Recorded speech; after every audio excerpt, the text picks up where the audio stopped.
Well, hello there. My name is Jen, and I am one of the outside sales representatives for Pflaum Publishing, and I cover Indiana, Illinois, and Milwaukee, Wisconsin. I would like to welcome you in today to our wonderful webinar where we have a guest speaker today, and her name is Dr. Marylin Kravatz-Toolan. And today we're going to be talking about Gospel Weeklies, Family Catechesis, and maybe an extension off of Family Catechesis, utilizing and supporting our parents and our grandparents. And in just a second, I'm going to introduce Dr. Marylin to you, but let me review her background for you. She's a wonderful, wonderful person. So Dr. Marylin has served and continues to serve in the catechetical ministry of the church and in the field of religious education. Most recently, Dr. Marylin held the position as the executive director of the online graduate programs in religious education, as well as associate professor in religious studies and religious education at Felician University in New Jersey. Dr. Marylin holds a BA in the humanities with a concentration in religious studies and philosophy from Dominican College, New York, and an MA in religious studies from the Institute of Religious Studies, St. Joseph's Seminary, Dunwoody, New York, and a PhD in religious education from Fordham University in Bronx, New York. She has been a parish catechetical leader for the Archdiocese of New York and a regional director for the Office of Faith Formation in the Diocese of Charlotte, North Carolina. Dr. Marylin is a published author, and she also serves as an independent educator, teacher for catechist training and formation, as well as a keynote presenter for parishes and dioceses. She is a proud mother of 5 adult children and a grateful grandmother to 11 grandchildren ranging in the ages of 5 to 18 years old. So everyone, may I introduce to you Dr. Marylin Kravatz-Toolan. Hi, Marylin. Hi, Jen. How are you? I am doing well. How are you doing? Good. It's so great to be here. And it is such a pleasure to have you today. We were just talking earlier, and we were so excited for this webinar, you and I, and we're talking about utilizing grandparents as an extension off of family catechesis.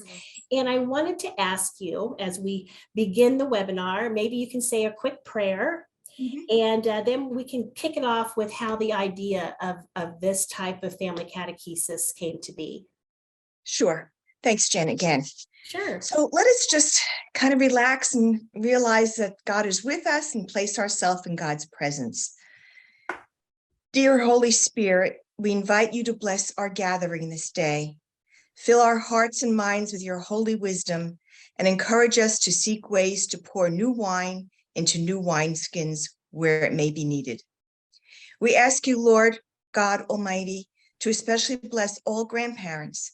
May they remain constant in your love and be living signs of your presence to their children and grandchildren. We ask this through Christ our Lord. Amen. Amen. So how did you come up with this idea, Dr. Marylin? Well, it just happened to come to me, and I'll tell you a little bit of the story. About a year ago, I was with my son and my daughter-in-law and their 4 children at their home. I was there for dinner, I believe, and we started just to chat before dinner. And all of a sudden, the children got onto the subject and topic of going back to religious ed classes, and they didn't seem very happy. And they were complaining, basically, or bemoaning. And they were like, we don't want to go. And I'm like, okay. And they're like, it's so boring and we don't learn anything. I tend to think they do learn things, but they just haven't totally fully acknowledged that. Despite all of that, and I know how hard people work in the parish, believe me, I've been there. For some reason, they were feeling this way. They were telling me their friends felt that way. Is a part of their age, is a part of what is going on. It was difficult for me to hear this, though, as a professional, because, this is what I'm all about. And it was like taking a knife and putting it right through my heart. But I didn't tell them that. But it was hard to hear. And they're going on. And all of a sudden, my granddaughter, the youngest one, Sage, they're twins, Sage and Justin, the younger ones, they're 9 at the time. Sage just looks up at me and says, Grandma, why don't you just teach us? And I was taken aback by it because I never, ever thought, the idea never crossed my mind. And I'm looking around and I looked at my son and my daughter-in-law and they're like, this could work. And I'm like, really? And I said, okay, let me give it some thought. I'll give it some thought and then I'll come back to you because there's a lot of things we need to do if this is going to happen. It's going to be considered to be a homeschool kind of a situation. We have to talk to the pastor. I really need to deal with you, talk to your parents about this. Let's see. So I told them I'd come back with my answer like in a day or two. But after I said it, some of my own memories started to flood in through my mind as I was trying to discern what I should do here. And it was interesting because as I was thinking this, I was realizing that just the weekend before, Pope Francis had declared the last weekend in June as the time to honor grandparents. And I thought, oh, is this, is this serendipitous? I wasn't sure. So that was the first thing I thought of. I read a few of his articles on grandparents in the life of their grandchildren. And so, we were going to honor, in honor of St. Joachim and St. Anne, who were Jesus's grandparents. This date, the last weekend, was set aside from the church to honor grandparents. I started then to think about my own grandmother. My own grandmother and I were very close. She was originally from Eastern Europe, which would today be either Slovakia or the Czech Republic, I'm not sure, but she spoke Czech and English. But she lived with us for a while and we shared a bedroom and we had twin beds. In the middle of the twin beds was a headstand and a night table. And on this night table was a statue of Jesus, a plastic statue of Jesus. And it was Jesus, I believe it was the Sacred Heart. So we would get into bed every night and we'd do a little chatting. And then she would say, all right, say your prayers, which I would do alone. And then she would say, all right, give Buzzy a kiss goodnight. Buzzy in Czech is, or in Slovak is Jesus. So I was I was about 6, I think, and I would do this. And this ritual would happen every night, give Jesus a Buzzy a kiss goodnight. I would see my grandmother often sitting on the couch during the days praying the rosary, but I was not a part of that. I just observed it. But this experience immersed me into being with her. And who is this Jesus? Who is this Buzzy? But that was the beginning, I would say, of my faith journey. It's interesting I talk about my grandmother because whenever I've done any adult education series or presentations, I always throw out the question, who in your life was influential in bringing you to the faith, one way or the other? And we always get a mother here or there, a father, a religious sister, but I would say 95% of the people responding say it was their grandmother. And that made me think about it. And I thought of her influence on me. I'm sure there's lots of grandmothers and grandfathers out there influencing the children. The other memory that came to me, now I switch from the personal to the professional, is when I was a parish catechetical leader. And I loved the work, I loved the position, but I also had to try to embrace the difficulties and the challenges that it had. One of the challenges that I had difficulty with, and I'm sure many can relate to this, would be in every August, I would be praying for catechists to come forward. There was always a shortage. You always needed someone. I mean, that was the way it was. And I don't know, it may still be, I don't know, but it was for me the most frustrating part of it. And I was like desperate, and I would even go to the supermarket and people would turn their head away from me because, oh, she's going to ask me to do this. Now, right. I understand, that's not fair either because people don't feel they're adequate. They don't know enough. We hear that all over the place. But, I was like, I was desperate. And to the point where I was tempted even to have someone come in who didn't have any experience, just to have someone there. And as this went on, I said, there's got to be another way to do this.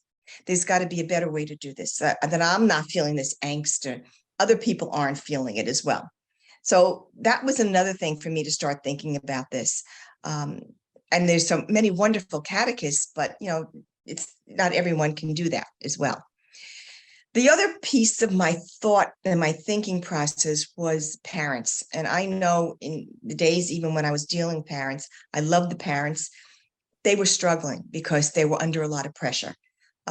They obviously wanted something. They obviously knew they needed something because they were still sending their children to the program, even though they could seem that they were removed, but they were still doing it. So there was a need in them as well.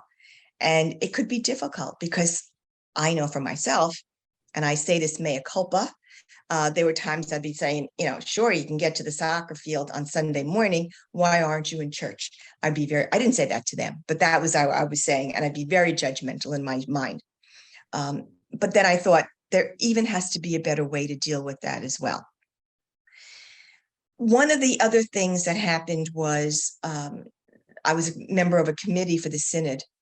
And when we did the listening sessions, about 5 themes ran through every listening session. And one of these themes was what is going to happen to the next generation in terms of faith.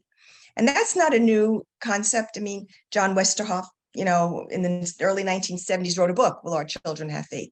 So we've always been concerned, but now it was grandparents that were really, really concerned. They were concerned for their children. They were concerned for their grandchildren. What are we to do?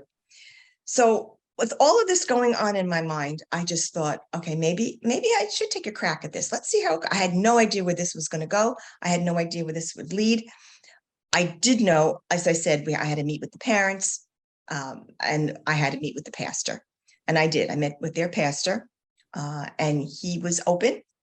I said, I want to do this with the children. He said, okay, well, homeschool, but you have to come back during the year so I can see what they know.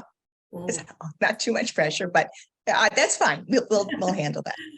It's right. I mean, he should be responsible for, I have to say that I think that's a good thing. So we did. The other thing, when I met with him, I said to him, I want to use a lectionary-based program. And he said, really? Why would you do that? And I said, because for me, everything is about the gospel. It's about bringing children to learn about Jesus. And when I go back and think about my relationship with my grandma, and I think about my relationship with Jesus, that to me is the most important thing as catechists, as parents, as grandparents, anyone can help teach children is to have a relationship with Jesus. Sometimes we get overwhelmed with other things. That will come.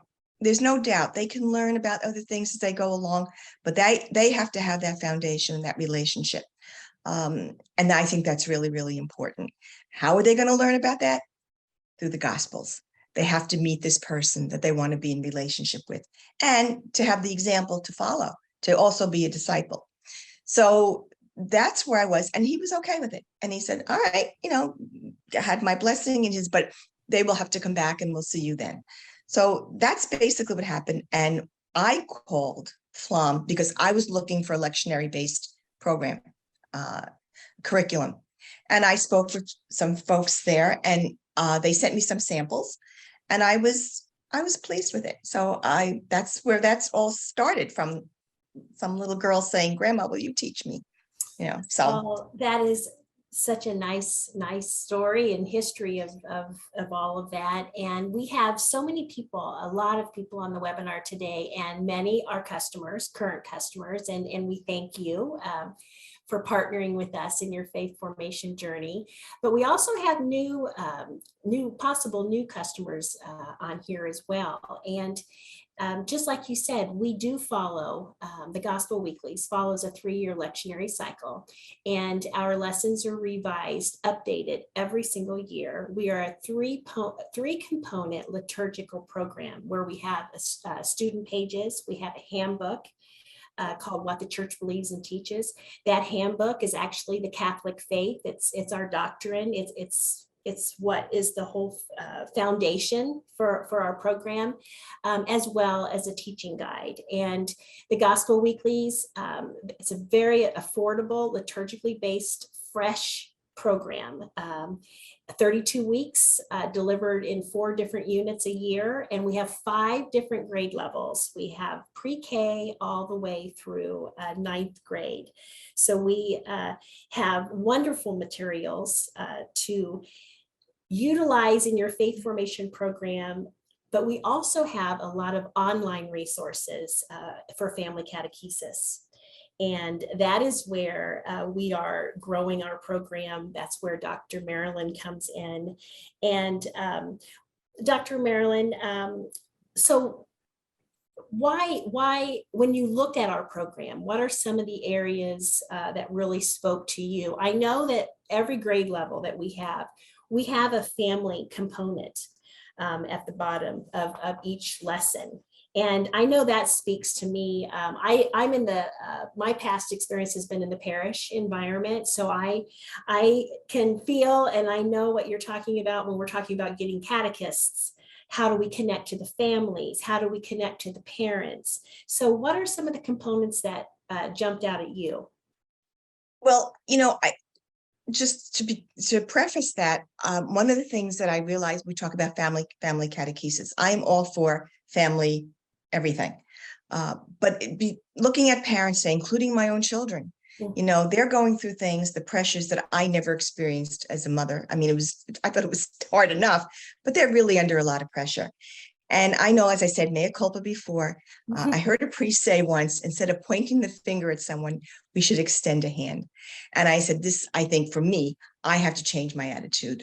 Definitely let me help out if I can. And I think this is where grandparents can come in, because our own children are dealing with so much.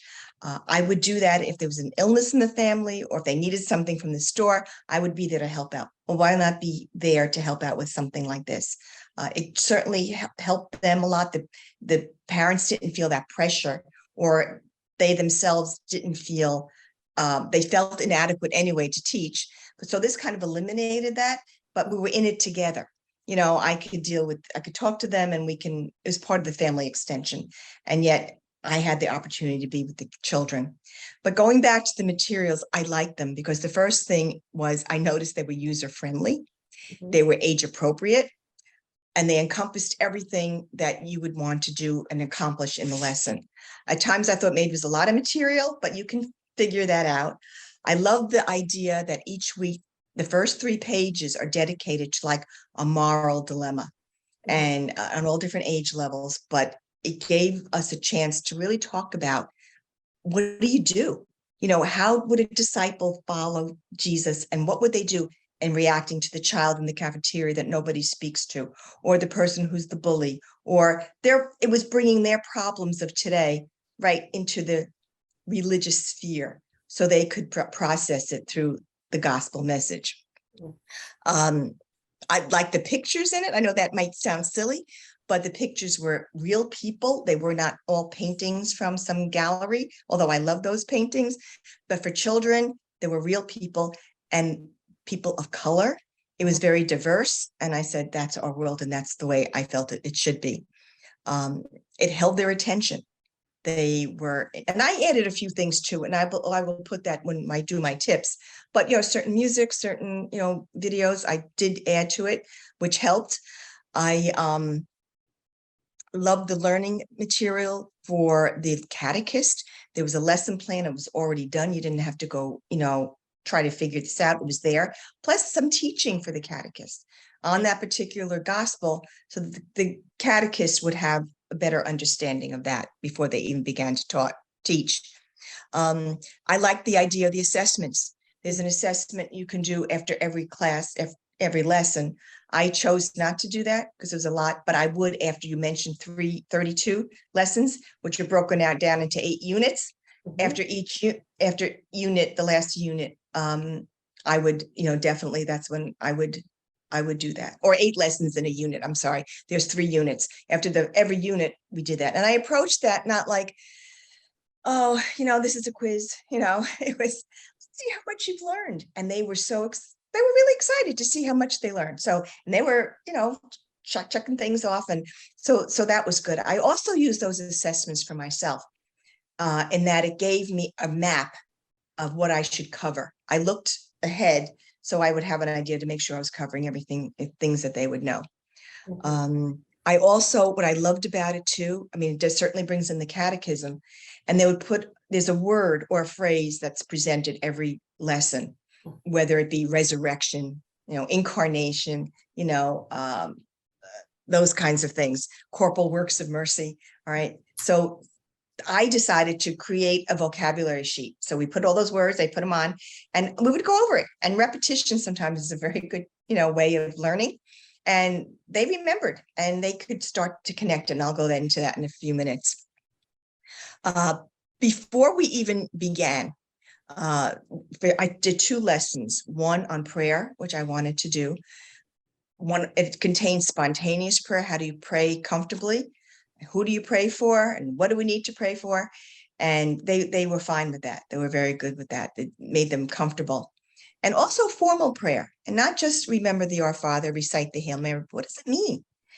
We took line by line and kind of broke it open so they could gather that information, understand what that meant. And even to the point of saying, when you say the Hail Mary, there's scripture in there. Where would you find that in scripture? The other area that we had a little lesson on was on the Bible, because I thought if we're going to be doing a lectionary based program, we really need to know how to navigate that Bible. So I had bought them Bibles for their first communion. We used those. I bought those tabbies and make sure they're Catholic tabbies, because there's 7 books that the Catholic Bible has that our Protestant brothers and sisters do not. But they're color coded, so it made it easier for them. The Torah is in pink, and the prophets are in blue, and the Gospels are in green. So just by relating that the colors, they knew they could look it up. They knew how to find chapter and verse. They knew, as I said, the literary forms. It's a book, it's a library, and each book is a different literary form. So they got it. So now to say to them, if I call like Monday, I called them up and say, today's the feast of the Assumption. Here's the gospel reading. Just look it up and see if it looks familiar to you. So you can do that. You have the pleasure of doing that and the leisure of doing that as well. So I began using the material. Also, I would assess after each lesson what might help a grandparent, because at this point, going into it, friends of mine who are grandparents are like, we want to do this. Is there a way we can do this? What can we do? So I started to jot notes for grandparents. What would be helpful for a grandparent who is going to teach this lesson? What do they bring into the family circle that no one else does? Because everybody, there's parents, it's the family, but the grandparent can bring in something very special. So again, everybody loved this idea. I had some focus group questions because I wanted to know what people were thinking out there in terms of priests and people on diocesan levels, people in parishes, parents, grandparents, and the feedback was great. They gave me some ideas and what they wanted. I said, we have to try to help them. The biggest thing they wanted was support. And I said, I think we can offer you that. The children enjoyed it and never complained. That was big. And their parents would say, they never complain. So I said, all right. And it's grandma, I mean, I don't have to discipline them. It can be fun. It can be relaxed. And that's what it was. Each lesson was personal. And I realized that as it started to evolve. So for example, when I taught the lesson on Jesus's baptism in January, we talked about their baptism. They had their candles, and I brought in their father's baptismal outfit. And for them to see, oh, Daddy was baptized in this. Oh, yeah. And when my first grandchild was born, I bought a baptismal shell, and every grandchild was baptized with that baptismal shell. So that's a little tradition, but I showed it to them, and it became personal, like they can meet and also feel connected. I brought in wedding pictures from everybody in the family who had been married, family photos, and they love that. So it's starting to take on another turn. Now it's starting to, just don't go home. Now I'm really connected. I belong to somebody and people outside of my immediate family. So I saw that happening. So one Monday, we meet on Mondays, and it was Valentine's Day. I kind of deviated from the lesson. We did the gospel, but the gospel happened to be reflective of Valentine's Day anyway. So the Holy Spirit was at work. I did a lesson on love, on 1 Corinthians, love is patient, love is kind. And then we baked Valentine cookies, which is something, I had the time for it, and they loved it. And we continued the lesson, on it. And what is love, and who's going to eat the cookies, and let's pray for the chicken who laid the eggs. I mean, we you can do that kind of stuff. And and we laughed, and and who rolled out the dough and put on the sprinkles, but we were still having a religious experience while making cookies. So those are the things you have the freedom to do, which can add to their experience. And so I was bringing in Catholic traditions, because of baptism that belonged to us as a family, but also the cultural traditions played a big part. And as I said, my grandmother was from Eastern Europe. So you bake bread, grandma's bread for Easter, because it rises, it has yeast in it. And then, you do all these other little traditions. And I know if you're Italian, you do the 7 fish on Easter, Yes. Christmas Eve. And so we started bringing the family and connecting it to those church traditions or religious traditions. Mm-hmm. So at one point, I just returned to them and I said, look, I want you to teach me a lesson. And they're like, what? We're going to teach you. I said, yes, you're going to teach me. I'm always learning, but let's do Christmas, because Christmas is something you'll be familiar with. And so they followed, they were excited about it. They actually followed our format, and they found a song. And all I kept hearing was, oh, Grandma, wait till you hear our song. And I said, when they taught me the lesson, the song was Mary, Did You Know? Which is a beautiful song. Love that. Another tradition we have, one grandchild always puts Jesus in the manger on Christmas Eve. We go to Mass together and they put Jesus in the manger. And this year we played Mary, Did You Know? While that was going on. So Sage, who wanted that song, she was like, oh, wow, now this is really connected. It's connected now to my family as well. So you bring in your cultural things, your own traditions, anything that will help, because they're all, part of who we are and our own ancestry, this feeling of belonging. And because they have read and processed and proclaimed the gospel for Sunday, when they go to Mass on Sunday, it's not like, I don't know, I'm not that intimidated, because they're listening to the gospel. And my daughter-in-law said, they say, Grandma just taught us that this week. They're picking up the words. They know exactly where they're at, which gives them a sense of confidence. Church can be overwhelming for kids, and they're not really going to understand a lot of it. And they tell you they're bored. And well, we have to show them how not to be, but certainly I can see it from that perspective. So I was just thrilled that they took that and was applying. They were applying it and was making sense, because they've heard it before. We already did that. Now I'm hearing it in church. So there must be a connection with the church family. That must be going on as well. So what happened was we finally went to meet with the pastor, because it was time. And I went with the children, with their mother, with myself. And we get in there, and the first thing he says to the children is, can you tell me about the sacraments? Well, they knew it. They knew all 7, but one of them says, but there's 3 special, sacraments of initiation, and she names them. That's great. And he's like, well, what sacrament could I never receive? And Sage jumps up and says, oh, marriage. You can't get married. So they knew it. And then he asked them, what was your favorite lesson?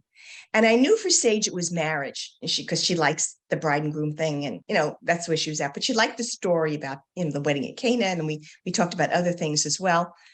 And I got that. And I said to Justin, well, what was your favorite lesson? His marriage. And I said, really? I was kind of surprised at that. And I said, why marriage? And he said, because I learned what adultery was. And that word, for some reason, jumped up at him. And he said, Grandma, what is it? So I said, sometimes people are unfaithful. And I said, sometimes that happens. But I said, it takes 2 people. And he said, wait a minute. Yes, that's right. We had that conversation. You said, we talked about that takes 2 people to commit adultery, but why is only the woman getting stoned? Didn't he have a part in this? I said, oh boy. So we talked about it. The pastor's trying to figure this out and trying to explain to them. I said, no, you don't need to do that. But what was also beautiful about this moment, his next sentence to the pastor was, do you ever think we'll know what Jesus wrote in the ground? And I said, this kid is listening. He's listening. It's not just about the adultery. It's about what did Jesus write in the ground that we won't know. We don't know, And just that he's thinking. And then at one point he looked up, there was a San Damiano cross on the wall. And he says, why isn't there any INRI on there? And we had gone over that for the Feast of Christ the King. So each week, the richness and the power of the gospel is the greatest teaching tool and the greatest supplier of wonderful material. I can't imagine doing it any other way. Even the grandchildren, my children's friends, whose children are friends with my grandchildren, were saying, oh, I wish we had something like this. I hear them. I had Justin in the car with me, and he's telling my son, they're talking about the resurrection. Just what kids do that. So I said to Justin, good for you. Now you know you have to kind of teach you to be an evangelizer, and they're very proud of it. They're not self-conscious about it. They're very kind about it. So I just thought that was so interesting. So the bottom line that came out of all of this and keeps developing is that they are making connections. They're dealing with relationships, building relationships, no matter where that might be. And that's so important when we consider our faith. The whole idea and who Jesus was just what Jesus did. He wasn't afraid to build relationships or to proclaim things. So for me, I know the whole time we all have been very naturally comfortable. It seems like a natural flow of things. And I see in my own children how happy they are that this is happening. They feel they're like, Mom, we just don't have, they've got jobs and they coming from the right place. I know it, but if I can help out in any way, and if when I've been there, I go on Mondays, I stay for dinner, and my daughter-in-law will be maybe making dinner right near us. There is the family room, and she'll say, I'm listening, and I'm learning things I never knew. So you talk about family catechesis. Yes, it doesn't have to be formal, for certain, but to make people aware, I either need this, I want to learn it, and can we do that? And my daughter-in-law was talking about some of the moms she knows who feel totally out of it, but would love to learn more. They feel they're adrift. And I said, you want to pull a group together? We certainly can do that. That would be no problem. And we can talk about that, but I'm saying my point is this: grandparents, as a piece of the family catechetical curriculum, have their place and have what they can offer. Everybody's has to be on the same page with it. We're not the parents of these children, we're the grandparents, but everybody needs to be together. And this is just my own little experience of what I went through this past year with these children. And I'm pleased. And I think the pastor was pleased. I'm sure he was. And Yeah. Coming from the parish side myself, I look at, used to be, was always in the classroom on the parish campus. Our world is evolving, and there are so many different models, if we want to call them models, whether we call them hybrid, homeschooling. But a point that you made that I think is so well said is that, well, I like to say it takes a village. And I feel that feeling in a lot of things in life, but especially with our Catholic faith. It does take a village, especially now. And you made the comment that your daughter was listening. I still enjoy hearing stories, from my family's roots and things. And we're all at different levels of our learning. And this here is a promise. It's kindergarten, first grade, but we were talking about making an environment that is positive for a student that wants to jump in and learn. And the Gospel Weeklies have such, like you were saying, you noticed, we are very current. The pictures of children are current. And back here, like I was mentioning before, we have a family corner. And so that family corner, you're reaching the children, and then it's going home and reaching the parent. And it's just such a really nice, unique opportunity. You know what else is nice about it? Because they have two other children besides the twins. One's in middle school, one's in high school. And they came in on those first two lessons I gave with the Bible, and they were great. They participated and all that. And they kept saying, we don't know enough. I said, you're fine. You'll learn. But what's beautiful about this if you have a few children in the family, you're teaching at the same time and they're different ages. Okay, if they have an older child, I will take them in as my assistant. You're going to help me do this. We're going to do this. But they're dealing with the same gospel. They're learning from the same gospel, different age levels, but that, again, that foundation stays the same. And you can teach on every level from that, as long as you have the same material. It's not like, okay, this is grade 7, this is grade 2, but the gospel's the same. And I think that's really important. It kind of centers everyone as well. Yes, and many of our online customers that are on this webinar, they will know about the resource that we have on our website, gospelweeklies.com, that is called Gospel at Home. And it has all the different grade levels, seeds all the way through visions. And that is pre-K all the way through 9th grade. And so a parent or a grandparent can utilize this resource. We are talking about and learned the same topic, the gospel, but they can look at this resource and be able to speak independently at that grade appropriate level and to discuss with them about the same gospel. Yeah. And so we're all learning at the same time as a family. So Dr. Marylin, I mean, there's so much that we can touch upon, and this is the tip of the iceberg with this first webinar, and I'm so excited to be a part of this.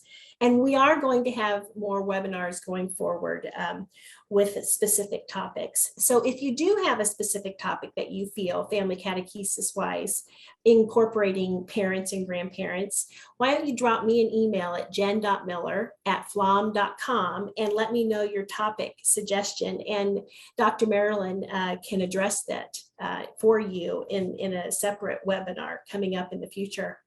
But today, we're just touching upon the tip of the iceberg and what a great idea this is, a great extension off of family catechesis. What can grandparents actually bring to religious education and faith formation? Well, first they bring themselves, and there's something very unique of that relationship. As I said before, you don't have to be the disciplinarian. You don't have to, be an expert, but you may even feel, a grandparent may even not feel they don't know enough, as so many people feel. But we will have sources and resources for them so that when they go into a lesson that we will provide for them before, that they will have some idea what are tips and kind of, I can mentor them so that they can do that. I think you said a great term, and it was storytelling. Our families, all of us, are filled with stories, and the stories we tell around the dining room table, we hear stories at the Eucharistic table.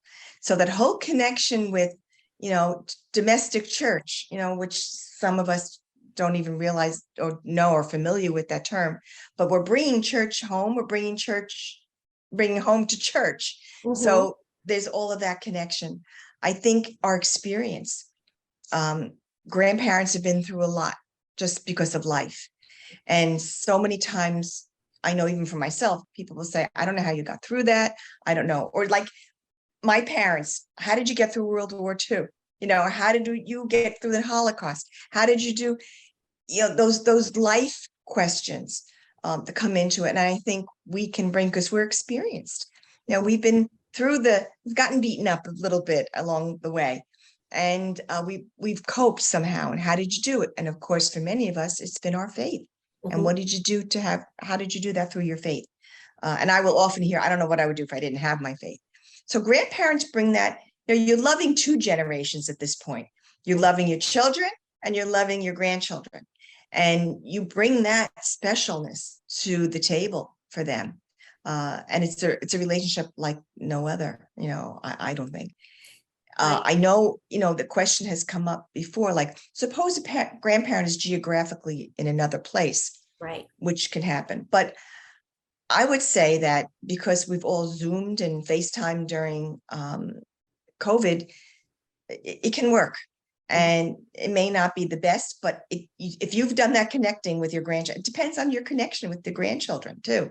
If you've done that, it can work. I did it a couple of times with my kids because it was either there was a COVID, kind of isolation, or they were sick. and we did it. We would do it online as well, and they had everything set up at home as we would do it for a lesson. So we did it. Now, if there are no grandparents at all, we thought, and I discussed this with some people from church, you could adopt a grandparent. There might be older folks in church who would love this opportunity to help a younger person learn about their faith. That would be up to the parents to choose that person. Depending on the parish, they might have to go through protecting God's children, whatever they want to do. But, listen, the lessons, whether they're done on in home, whether they're done online, you can be creative. Mhm. You adjust to the situation, you make it as creative, as you like. Mhm. And And maybe some grandparents would like to grow their relationship with their grandchildren as well. I mean, you can start out as little as sending a little something through the mail even to their children, the parent, or to the grandchildren, or both, and then just start that open communication. Yeah, absolutely. And that's important. And what I found in my experience with this, they became more open as time went on. You're in a safe place. It's grandma, I'm not going to yell at you. I'm going to love you unconditionally because that's what I do. And thank God I don't have to take on that role of, but there are plenty of grandparents out there too who are taking care of grandchildren. Yes. There's a lot of that. I found just in our sharing of our stories, when they brought up a concern, or I could feel our relationship strengthening as well. I always felt I was close to them, but this adds on a new dimension that I never thought. I didn't know what was going to happen. It was with this whole thing, but that's what I sense as well. And feeling connected to them, where they can text me, I can text them, how are you? You anything like that. You might do that anyway, but this brings in a specific peace, that faith-filled peace that they're not going to really talk to anybody else about. Because so that brings up a good point. So here we're having this webinar, and we have many DREs attending, parents, grandparents. So if you're a parent or grandparent, I think it's the best direction to go to discuss, touch base with the pastor, touch base with the DRE. Absolutely. If the DRE is wanting to possibly put together a program, our sister company, Creative Communications and 23rd Publications, they have many different resources specifically for grandparents that you can kind of experiment with and check out. In fact, 23rd is coming out with a new grandparent prayer book. So that is just something to kind of keep in the back of your mind. And then we want to take this first webinar and not just end it here today with Dr. Marylin. We want to go to the next step. We want to be able to be here for you as a support system.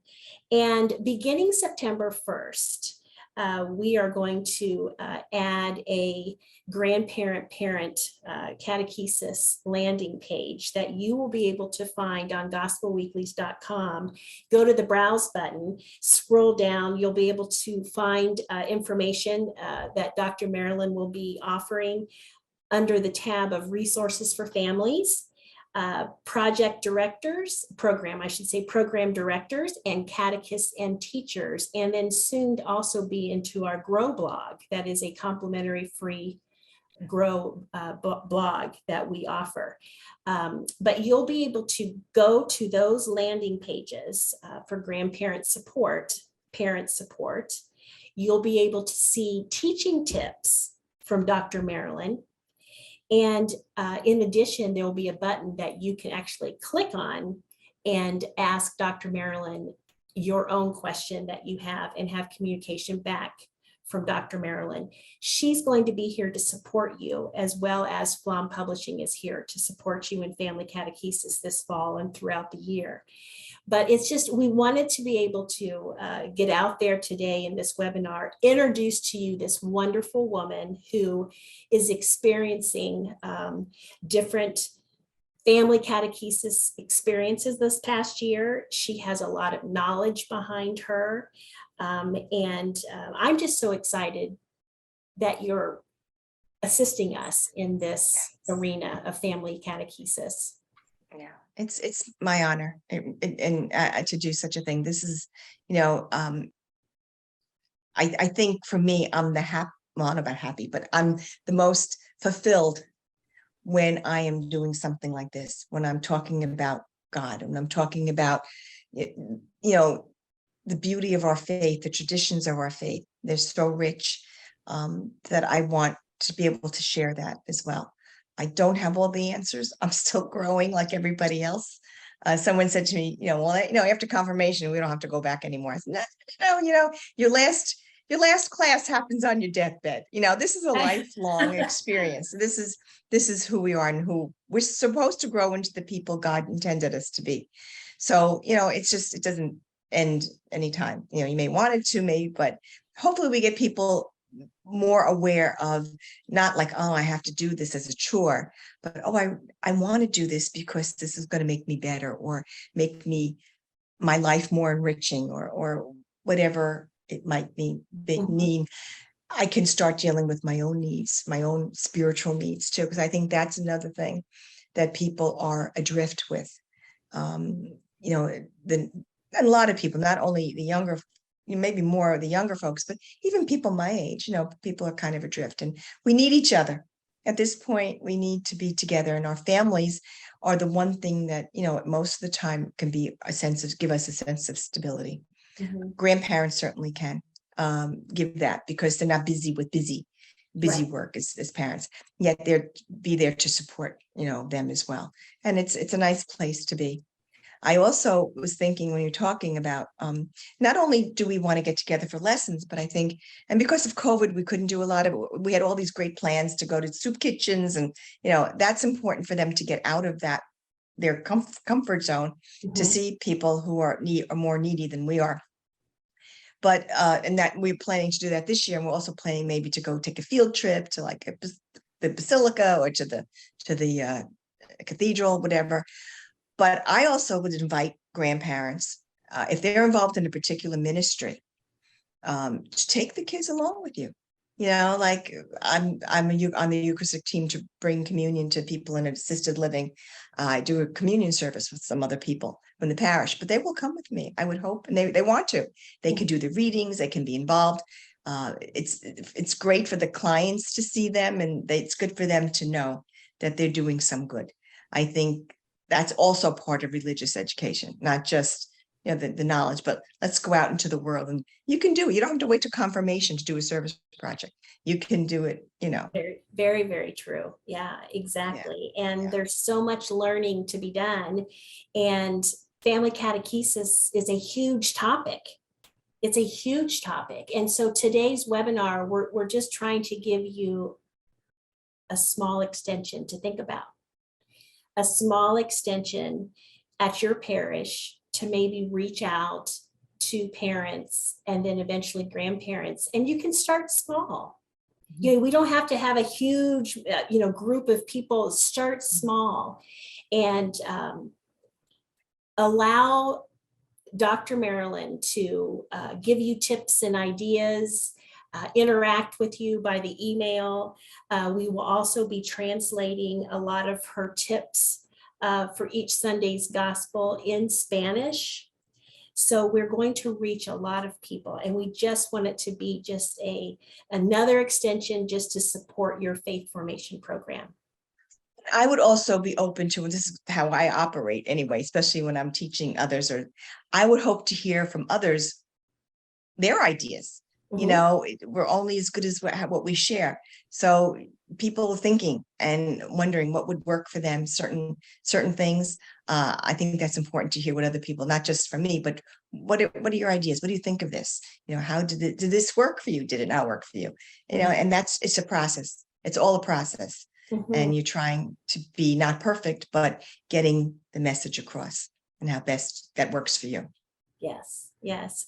Well, so today, thank you so much, Dr. Marylin, for coming together with me to do this webinar, to reach out to our customers and start looking at a different model of family catechesis.